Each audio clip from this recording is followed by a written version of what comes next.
अस्सलाम वालेकुम।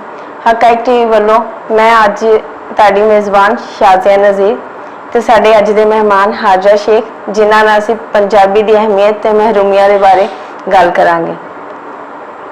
ते अज असीं इन्हां कोल इह सवाल करांगे कि पंजाबी दी आबादी कि पंजाब की आबादी बहुत सारे मुल्कों तो ज़्यादा है, लेकिन यह होने के बावजूद असी अपनी पंजाबी ज़बान को ना अहमियत दे सके हैं, ना ही इन्हें अहमियत देने की किसी ने भी अज तक कोशिश की है, तो ना ही इंटरनेशनल ज़बान बन सकी है। लेकिन अगर असी ये गौर करिए असी अगर चाहिए तो असी इस ज़बान को इंटरनेशनल लैवल ज़बान बना सकते हैं। तो तुसी इस बारे दसो कि तुहाडा की सोच है कि पंजाबी नूं किस तरीके नाल असी प्रमोट कर सकने अगे कि साडी आने वाली नस्लों नूं भी ते असी भी इहदी अहमियत नूं उजागर कर सकीए पूरी दुनिया च।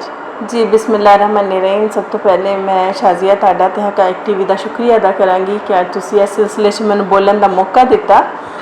असल गल है कि पंजाबी नूं असी जो बोलना शुरू करने हैं तो लोग समझते हैं कि बड़ी जी ऐसी जुबान नहीं है जी किसी के सामने असी बोल सकीए, या लोग समझते हैं कि असी पंजाबी च गल कर रहे हैं तो बड़ी कोई बदतमीज़ किस्म की लैंग्वेज है। मैं अक्सर लोगों को गल सुनते हैं अपने आप को महसूस किया, तो क्योंकि पंजाबी के हवाले नाल आम तौर पर असी प्रोग्राम करने पंजाब दे विच असी रहने, पंजाब के वासियों के नाल रहने, असी घरां च पंजाबी बोलने, असी बाहर पंजाबी बोलने, तो सानू प्रोग्राम पंजाबी करने च आपस में उन्होंने लोगों के नाल गल करने च की हर्ज है जिहड़े खुद तो पंजाबी बोलते हैं लेकिन इनू कहते बहुत बुरा ने।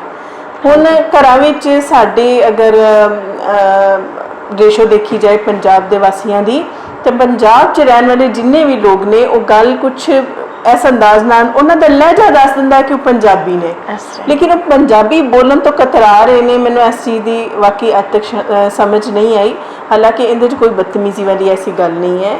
असी एक नॉर्मली गल करने पंजाबी दे विच, लेकिन ऐसा तो नहीं है कि असी पंजाबी बोलते बोलते जिहड़ा है वो अपनी लहजे नूं बदतमीज़ कर लीए या उहदे विच कोई ऐसे अल्फाज इस्तेमाल कर लिए जिनकी वजह तो पंजाबी की जी जुबान है वो बदतमीज़ जुबान कहलाए। ऐसा कुछ नहीं है, साढ़े सिर्फ ज़हन की जी है ना वो फतूर है, कदूरत तुसी कह लो, कुछ इहो जी गल कह लो कि असी बच्चों भी अपने जड़ियाँ सख्ती ना मना करने हैं, नहीं नहीं बेटा पंजाबी नहीं बोलनी, बल्कि मैं अल्फाज इस्तेमाल करा तो आम तौर पर मावां कहनियाँ बेटा ये आपने ये लफ्ज़ नहीं बोलना, ये ऐसे नहीं है, आप उर्दू में बात किया करें।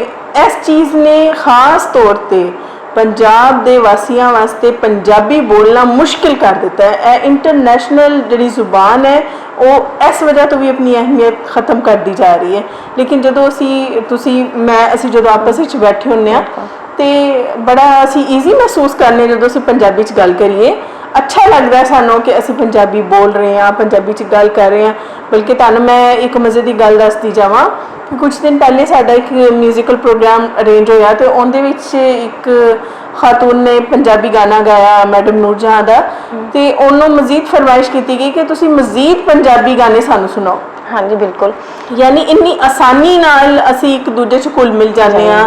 पंजाबी बोलने का सानू इस तरह महसूस होता जिवें साडे अपने घर के बंदे ने, साडे घर के जी ने, साडे अपने भैन भरा ने, साडे दोस्त ने, सानू चाहने वाले ने। वो यह चीज़ एहसास दिलाती है, यह जुबान एक दूसरे की अपनाइत दा, अपने लोगों का, अपने जड़े ने इलाके का, अपने जी मिट्टी होंदी उनकी खुशबू का एहसास दिलाती है कि पंजाबी जुबान जी है उन्होंने असी आपस जो रल मिल के बहने बोलना पसंद करने, सुनना पसंद करने। बल्कि अक्सर मैं अपने मिलन वाले गल करनी मौसीकी के हवाले ना, जिवें हुण मैं गल की खवातीन मर्द हजरात ते छोटे बच्चे भी पंजाबी सुनना भी पसंद करते हैं, लेकिन बोलना भी पसंद करते हैं। लेकिन यह जी असी पंजाबी जुबान नो अहमियत खोंदे जा रहे हैं, उनकी बेसिक वजह हैगी कि जो असी पंजाबी बोल रहे होंने असी समझने कि असी इत्थे कंफर्टेबल नहीं है, इत्थे हिचकिचाहट महसूस करने असी पंजाबी बोलने लगे।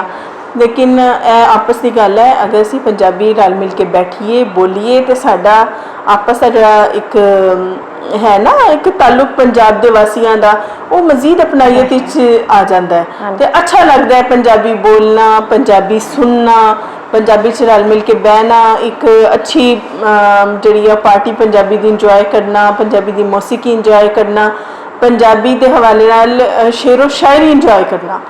ਤੇ ਇਹਦੇ ਵਿੱਚ ਅਸੀਂ ਜਦੋਂ ਰਲ ਮਿਲ ਕੇ ਬਹਿੰਦੇ ਹਾਂ ਤੇ ਸਾਨੂੰ ਅਹਿਸਾਸ ਹੁੰਦਾ ਹੈ ਕਿ ਅਸੀਂ ਵਾਕਈ ਪੰਜਾਬ ਦੇ ਵਾਸੀ ਹਾਂ, ਤੇ ਸਾਨੂੰ ਆਪਣੀ ਇਸ ਮਾਦਰੀ ਜ਼ੁਬਾਨ ਨੂੰ ਜਿਹੜਾ ਨਾ ਉਹ ਬਿਲਕੁਲ ਐਕਸਾਈਟ ਨਹੀਂ ਕਰਨਾ ਚਾਹੀਦਾ ਕਿਸੇ ਦੇ ਕਹਿ ਨਹੀਂ ਚਾਹ ਕੇ ਕਿ ਐਸੀ ਲੈਂਗੁਏਜ ਹੈ, ਐਸੀ ਬੋਲੀ ਹੈ, ਇਹ ਮਾਂ ਬੋਲੀ ਹੈ ਸਾਡੀ, ਸਾਨੂੰ ਇਹਦੀ ਕਦਰ ਕਰਨੀ ਚਾਹੀਦੀ ਹੈ। ਜੀ ਬਿਲਕੁਲ, ਇਹੀ ਵਜ੍ਹਾ ਹੈ ਕਿ ਇਹਦੀ ਵਜ੍ਹਾ ਤੋਂ ਹੀ ਕਿ ਅਸੀਂ ਇੰਗਲਿਸ਼ ਉਰਦੂ ਇਸ ਸਟਾਈਲ ਦੇ ਤੌਰ ਤੇ ਬੋਲਦੇ ਆ। ਅਸੀਂ ਪੰਜਾਬੀ ਨੂੰ ਸਟਾਈਲ ਨਹੀਂ ਸਮਝਦੇ, ਅਸੀਂ ਇਹ ਸਮਝਦੇ ਹਾਂ ਕਿ ਅਸੀਂ ਅਨਪੜ੍ਹ ਜਾਹਿਲ ਸਮਝੇ ਜਾਵਾਂਗੇ ਅਗਰ ਅਸੀਂ ਪੰਜਾਬੀ ਬੋਲਦੇ ਬਿਲਕੁਲ ਹਾਂ। ਤੁਸੀਂ ਠੀਕ ਫਰਮਾ ਰਹੇ ਹੋ ਜੀ।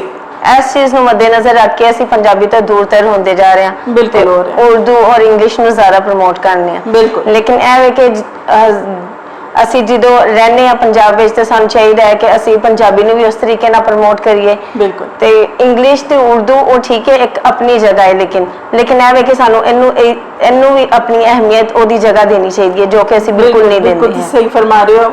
ਐਸੇ ਤਰ੍ਹਾਂ ਹੀ ਮੈਂ ਹੁਣੇ ਤੁਹਾਨੂੰ ਵਜ਼ਾਹਤ ਨਾਲ ਦੱਸਿਆ ਕਿ ਜਦੋਂ ਅਸੀਂ ਇਕੱਠੇ ਬੈਠੇ ਹੁੰਦੇ ਹਾਂ ਪੰਜਾਬੀ ਚੋਂ ਹੀ ਅਸੀਂ ਬੋਲਣੀ ਸ਼ੁਰੂ ਕਰਨੇ ਆ, ਸਾਨੂੰ ਇਸ ਤਰ੍ਹਾਂ ਲੱਗਦਾ ਜਿਵੇਂ ਸਾਡੇ ਜਿਵੇਂ ਅਸੀਂ ਇੱਕ ਦੂਜੇ ਨੂੰ ਜਾਣ ਰਹੇ ਹਾਂ ਬਹੁਤ ਕਰੀਬ ਤੋਂ, ਅਸੀਂ ਘੁਲ ਮਿਲ ਜਾਂਦੇ ਹਾਂ ਪੰਜਾਬੀ ਬੋਲਣ ਦੇ ਨਾਲ।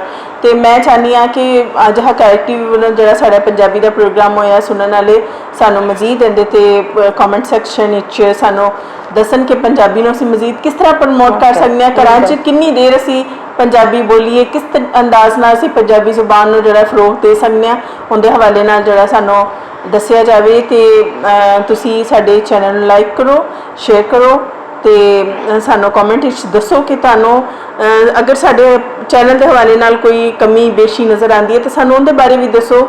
ਤੇ ਜੇ ਤੁਹਾਡੇ ਜ਼ਿਹਨ 'ਚ ਕੋਈ ਸਵਾਲ ਹੈ ਪੰਜਾਬੀ ਦੇ ਹਵਾਲੇ ਨਾਲ, ਉਹਦਾ ਵੀ ਅਸੀਂ ਤੁਹਾਨੂੰ ਜਵਾਬ ਜ਼ਰੂਰ ਦੇਵਾਂਗੇ। ਤੇ ਇਜਾਜ਼ਤ ਦੇਵੋ ਇਨਸ਼ਾਅੱਲਾ ਤਾਲਾ। ਸ਼ਾਜ਼ੀਆ ਸਾਹਿਬਾ, ਤੁਸੀਂ ਬਹੁਤ ਅੱਛਾ ਕੀਤਾ ਕਿ ਤੁਸੀਂ ਅੱਜ ਮੈਨੂੰ ਹਕਾਇਕ ਟੀਵੀ ਵੱਲੋਂ ਦਾਵਤ ਦਿੱਤੀ। ਤੇ ਇਨਸ਼ਾਅੱਲਾ ਤਾਲਾ ਮੈਂ ਉਮੀਦ ਕਰਨੀ ਆ ਕਿ ਆਇੰਦਾ ਵੀ ਤੁਸੀਂ ਮੈਨੂੰ ਇਸੇ ਤਰ੍ਹਾਂ ਬੁਲਾਉਂਦੇ ਰਹੋਗੇ, ਕਿਉਂਕਿ ਪੰਜਾਬੀ ਨੂੰ ਫਰੋਗ ਦੇਣ ਦੇ ਹਵਾਲੇ ਨਾਲ ਮੈਂ ਅਕਸਰ ਪ੍ਰੋਗਰਾਮ ਕਰਦੀ ਰਹਿੰਦੀ ਹਾਂ। ਤੇ ਮੈਨੂੰ ਖੁਸ਼ੀ ਹੈ ਤੁਹਾਡੀ, ਤੇ ਇਸ ਹਵਾਲੇ ਨਾਲ ਬਹੁਤ ਬਹੁਤ ਸ਼ੁਕਰੀਆ ਤੁਹਾਡਾ। शुक्रिया आपका भी।